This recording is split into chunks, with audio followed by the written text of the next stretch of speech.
রাজধানী সহ সারা দেশে বাড়ছে অপরাধ। চলতি বছরের প্রথম ৪ মাসে সারা দেশে হত্যা মামলা হয়েছে ১,১৪২টি, যা ২০২৪ ও ২০২৫ সালের প্রথম ৪ মাসের তুলনায় যথাক্রমে ১৩.৫২% এবং ১২.২৯% বেশি। ঘটনার পর দ্রুত সময়ের মধ্যেই অপরাধীদের আইন আওতায় আনা হচ্ছে বলে জানিয়েছে পুলিশ।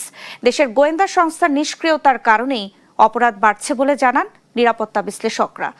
ইকবাল অনিকের রিপোর্ট। মঙ্গলবার রাজধানীর পল্লবীর একটি বাসায় ৭ বছরের শিশু রামিসাকে গলা কেটে হত্যা করা হয়, যা আলোড়ন তুলেছে সারা দেশে। ২৮ এপ্রিল রাতে রাজধানীর নিউ মার্কেট এলাকায় গুলিতে নিহত হন শীর্ষ সন্ত্রাসী খন্দকার নাইম আহমেদ টিটন। ১২ এপ্রিল মোহাম্মদপুরে প্রকাশ্য কুপিয়ে হত্যা করা হয় অ্যালেক্স ইমনকে।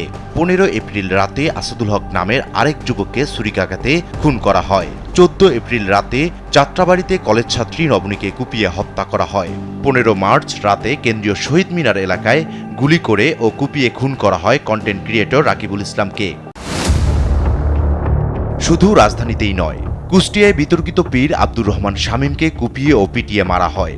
চট্টগ্রামের রাউজানে দুর্বৃত্তের এলোপাতাড়ি গুলিতে প্রাণ হারান যুবদল কর্মী নাসির উদ্দিন। এসব খুনের ঘটনা ছাড়াও সারা দেশে চাঁদাবাজি, ছিনতাই, ডাকাতিসহ নানা ধরনের অপরাধ সংঘটিত হচ্ছে। গণ অভ্যুত্থানে আওয়ামী লীগ সরকার পতনের পর অন্তর্বর্তী হয়ে এখন দেশ পরিচালনার ভার বিএনপি সরকারের কাঁধে। ১.৫ বছরের মধ্যে রাজনৈতিক নানা পট পরিবর্তনে অস্থির সমাজ। অন্যদিকে দুর্বল অবস্থায় রয়েছে পুলিশ বাহিনী।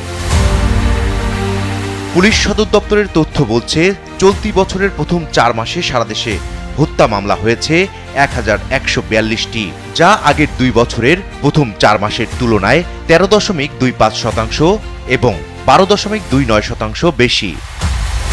পুলিশের পরিসংখ্যানে দেখা গেছে ২০২৪ সালের জানুয়ারি থেকে এপ্রিল পর্যন্ত দেশে যথাক্রমে হত্যা মামলা হয়েছে ২৩১, ২৪০, ২৩৯ ও ২৯৬টি।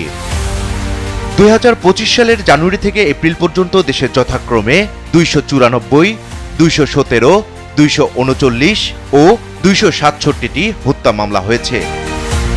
২০২৬ সালের জানুয়ারি থেকে এপ্রিল পর্যন্ত দেশে হত্যা মামলা হয়েছে ২৮৭, ২৫০, ৩১৭ ও ২৮৮টি। ঘটনার সঙ্গে সঙ্গে অপরাধীদের আইনের আওতায় আনা হচ্ছে বলে দাবি করছে পুলিশ। আইন শৃঙ্খলা ঠিক রাখতে আমরা আসলে কিছু